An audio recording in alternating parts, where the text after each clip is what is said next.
Testimonio de Nariño presenta La Entrevista. Una conversación amena con la gente que hace la noticia.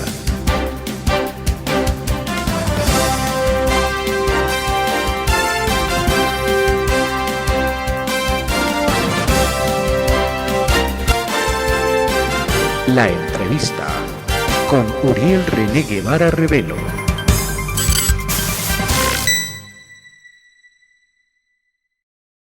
Bueno, saludar este importante medio de comunicación, un abrazo, porque es prensa alternativa. Son los medios alternativos que nos permiten leer la verdad tal cual. Por eso queremos empezar desde la Fiscalía de FECODE, el sindicato más importante del país, un sindicato que al lado de todos los sectores, una federación que al lado de todos los sectores de masas, con el pueblo y por el pueblo, ha logrado el cambio por el cual hoy estamos transitando. Una mujer comunista, orgullosamente de un partido de masas, de lucha histórica, que ha buscado la paz con justicia social, hoy estamos señalando que es un momento distinto, un momento de cambio, donde las mujeres ya tenemos que asumir el derecho a la transformación, derecho a participar en política, derecho a la paridad y entender que hoy la disputa y la lucha de clases se hace entre hombres y mujeres para poder avanzar. En ese contexto y con la consigna clara y política desde FECODE de que la escuela es territorio de paz, hemos decidido salir de la trinchera de la escuela, salir de la trinchera de la formación, del barrio, de la lucha, de la calle, a jugar un papel determinante en un momento de cambio, donde no solamente debemos tener un gobierno alternativo, sino también un Congreso alternativo, un Congreso que legisle para el pueblo, por el pueblo y no en favor de las élites de este país. Por lo tanto, hoy, en el contexto del pacto histórico, nos movemos porque la unidad es la victoria y nuestro pacto histórico es la fuerza, el blindaje para un proyecto político que tiene que ir a materializar los cambios estructurales de una paz con justicia social. A eso le apostamos. Esta apuesta, María Eugenia, tiene hoy una clara diferencia. Una cosa es el momento político que estamos viviendo, pero también hay un movimiento que es de la lucha gremial, por decirlo así. Es más fácil llegar a los públicos, a las comunidades, diciéndoles, mire, estos son los logros de FECODE en su caso para aspirar al Senado, que decir, esto es lo que pensamos hacer sin tener nada que mostrar. En efecto, estamos hablando de 3 años de gobierno, apenas 3 años, cuando Colombia ha transitado por más de 214 años en una vida republicana de hambre, miseria, represión. Por eso entonces tenemos que decir que para la educación pública estatal, como eje central del desarrollo de un pueblo, del desarrollo de una sociedad, estamos valorando grandes avances. Uno, la educación pública estatal hoy se consolida como derecho fundamental. Hoy estamos en un proceso donde la ley orgánica que corresponde a la reforma constitucional del Sistema General de Participaciones para que la transformación, para que el recurso para educación, salud, saneamiento básico de agua potable se fortalezca y se profundice, ya es un logro alcanzado. Hoy entonces nos disponemos a que se radique en el Congreso la ley orgánica. La ley orgánica tiene 2 elementos fundamentales. Uno, un básico, que significa la aplicación de recursos en primera línea en el presupuesto general de la Nación, del Gobierno del Cambio, para educación. Año 2024, 70.4 billones para la educación y de ahí 2 billones para la alimentación escolar de niños, niñas y jóvenes en el país cuando buscamos una Colombia sin hambre. Año 2025, un presupuesto que este Congreso no aprobó. Y en ese sentido, la educación tuvo 70 billones y de ahí 2.2 billones para la alimentación escolar. Y hoy estamos en la disputa del presupuesto general de la Nación. El 20 de octubre debe quedar aprobado. 577 billones de pesos.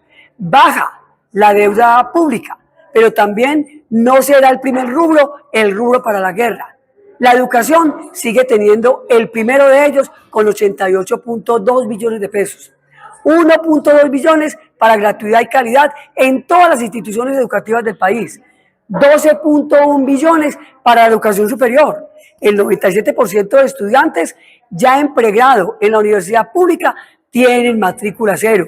Hay 190.000 cupos nuevos para la universidad, como la Universidad de Nariño. Hoy la Universidad de Nariño es una universidad del territorio y para el territorio para transformar. Pero también tenemos que decir que dentro del presupuesto general de la Nación viene anexa una ley de financiamiento por 26.3 billones, que no es ninguna reforma tributaria para gravar a los pobres. Es el complemento del presupuesto para que la plata y las reformas lleguen a los pobres. En ese sentido, este gobierno descongeló el ascenso en ubicación del magisterio colombiano, que llevaba 5 años congelado. En el cuatrienio, el ascenso de 126.000 maestros y maestras cuesta más de 3 billones de pesos. Se reconoce una mesada adicional para el magisterio que, teniendo derecho a la pensión de gracia, no la pudo haber logrado. Se incrementa el poder adquisitivo del magisterio colombiano en términos del salario, bonificaciones, cierre de brechas que históricamente hemos tenido. Y al final tenemos que decir que sí es la educación un sector fundamental en el gobierno del cambio. Le hemos aportado entonces hoy a la construcción del plan decenal. Un plan decenal que a 10 años va a leer la educación como derecho fundamental, pero va a leer la educación en una política de cambio, desmarcada de lo mandatado por la banca multilateral y como derecho universal para los niños y niñas de 3 grados de preescolar, primaria, secundaria y media y universidad. Es decir, que hoy tenemos todos los elementos evidentes, contundentes y claros como hechos políticos para demostrar, afirmar que la educación pública estatal sí ha contado como eje central en un momento de cambio. Y por eso hoy entonces desde la Fiscalía de FECODE le apostamos a la transformación. Vamos al Congreso a seguir trabajando para que la educación sea derecho fundamental, la dignificación de la labor docente, pero nos unimos a las voces del pueblo, porque es con el pueblo como hemos librado las luchas, con los jóvenes, campesinos, indígenas, mujeres, para que Colombia siga transitando por una paz con justicia social. El cambio es ahora y no puede parar. 3 años. No ha sido evidentemente un cambio de rosas, ha sido especialmente de espinas. Ese Congreso se ha encargado de hacer casi inviable el gobierno, con todas las luchas y todos los logros. ¿Qué aspira usted cuando se postula para llegar al Senado? ¿Qué quiere cambiarle a este Congreso y cuál sería su apoyo? Claramente hoy tenemos 3 años de gobierno, tenemos el gobierno, aún así no le han dejado gobernar como tiene que ser. Ha habido bloqueo institucional, ha habido bloqueo por parte del Congreso y quedó demostrado que podemos tener gobierno, pero si no hay Congreso alternativo, las reformas que son la estructura, la médula del cambio, no van a pasar. Por lo tanto, es la apuesta dentro del pacto histórico, en un ejercicio de unidad de todas las fuerzas políticas que hemos entendido en un ideario de unidad que Colombia requiere. Una paz total, inversión para la paz, la reincorporación de todos aquellos firmantes de paz a los cuales hoy no se les materializa esa posibilidad y esa apuesta política para que Colombia se transforme. La reforma agraria, el año 2025 es el año de la reforma agraria y ahí tenemos que decir que ya tenemos 18 zonas de reserva especial campesina, pero que también necesitamos soberanía alimentaria, pero que también ya hay 1.5 millones de hectáreas entregadas y tituladas a los campesinos, a los desplazados, a las víctimas que no han tenido esa posibilidad. Necesitamos tierra entregada democráticamente porque Colombia lleva matándose por la tierra hace más de 200 años, porque el 1% de la tierra en este país está concentrada en los grandes terratenientes. Eso tiene que cambiar. La tierra es para quien la trabaja. La seguridad alimentaria, la soberanía alimentaria tiene que también ejercerse en la posibilidad de cuidar nuestra Pachamama, de cuidar nuestro medio ambiente. Estamos por la reforma a la salud, para que la salud sea derecho fundamental y no mercancía y no privilegio y se acabe el negocio con la vida.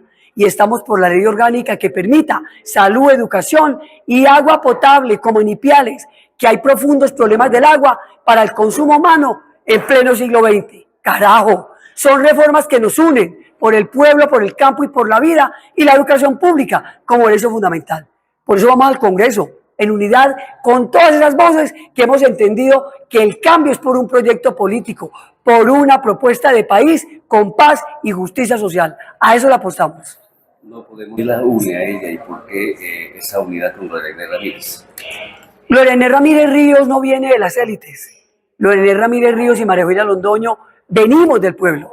Por lo tanto, hoy tenemos que expresar que es orgullo para nosotros representarnos y unirnos como fórmula con esta importante mujer. La primera y única mujer presidenta de FECODE. Tiene clara entonces la educación pública estatal y su problemática. Una mujer 2 veces congresista, directiva de la CUT, Central Unitaria de Trabajadores, que tiene clara la situación de los trabajadores en el país y de las trabajadoras. Pero además, ministra de Trabajo, de las mujeres más importantes en el gobierno de Gustavo Petro. 11 veces ministra delegataria para manejar el país. Pero Lorena Ramírez Ríos tiene un acumulado de lucha que hoy tenemos que plantear alrededor de una reforma pensional que tiene enfoque de género. Una reforma pensional que hoy las élites, la ultraderecha en las altas cortes están tratando de tumbar. Una renta básica para más de 3 millones de campesinos, de campesinas, de adultos mayores, de viejos, de viejas, que no tienen con qué envejecer dignamente. Pero también una reforma pensional con enfoque de género que significa semanas de cotización para pensión a las mujeres, madre, cabeza de familia, que tienen hasta 3 hijos. ¿Y qué decir de la reforma laboral?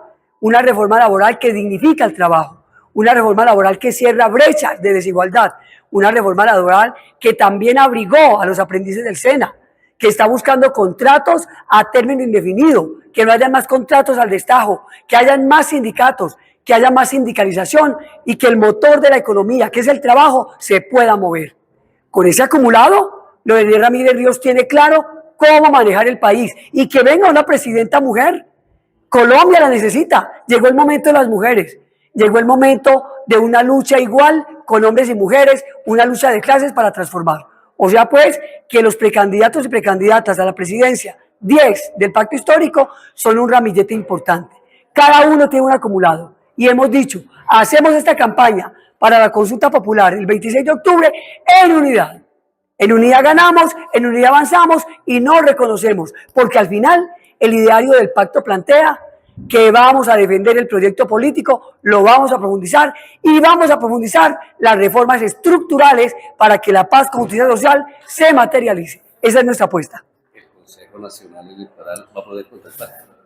Claro, ya el Consejo Nacional Electoral, que está actuando como un partido político, que se está oponiendo a la democracia, que se está oponiendo al mandato del pueblo en la unidad, que es la victoria, como es el pacto histórico, acaba de decir que sí, que acepta la personería jurídica del pacto histórico, pero que solamente va el Polo Democrático, el Partido Comunista y la Unión Patriótica. Deja por fuera la Colombia Humana, importante fuerza política que hace parte de la representación de nuestro presidente de la República, al sector de indígenas, pero también al progresismo, los pone en cuestión. Es decir, que es una unidad que no camina, es una unidad que no es completa y por eso hoy se interponen recursos jurídicos y por eso hoy invitamos a movilizarnos y que el Consejo Nacional Electoral respete la voluntad del pueblo y respete la unidad. De esa manera no se avanza en un país que está cambiando. Por lo tanto, exigimos que el CNE revise la decisión y respete el mandato popular de un pueblo que hoy se empodera, un pueblo que construye y transforma y que ejerce poder popular, y eso es de estructura y es un ejercicio político importante. Finalmente, ¿qué tareas hay que cumplir por parte suya y por parte de sus seguidores? Bueno, vamos a movilizarnos. El 26 de octubre la consulta popular, que es del pueblo, todo el pueblo puede votar, fortalecerlo y también se puede afiliar al pacto histórico o no. Importante que nos afiliemos para fortalecer el partido que está abierto, que está ampliado para todos los sectores y que logremos en efecto siquiera 2 millones de votos. Eso significa replantear la situación a nivel nacional y fortalecer el pacto como la primera fuerza política del país. Como el pueblo colombiano no está acostumbrado a las consultas, con ese voto de clase, un voto que no se compra, un voto que no cuesta, un voto que es de clase por quienes nos representan al pueblo, vamos a las urnas el 26 de octubre y que sea esa votación abierta para todas y todos, quien defina la lista cerrada para el Congreso, las precandidaturas al Congreso de la República, a la Presidencia de la República y a las cámaras de representantes, el fortalecimiento sine qua non de todo el proyecto político. Por estar en testimonio de la... Un abrazo a toda la prensa alternativa y a este importante programa que hoy sí nos representa.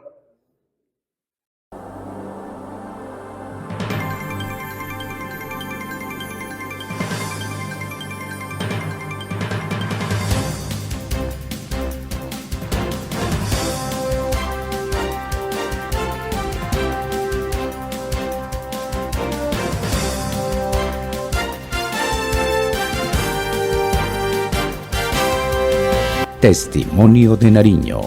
Periodismo para pensar en serio.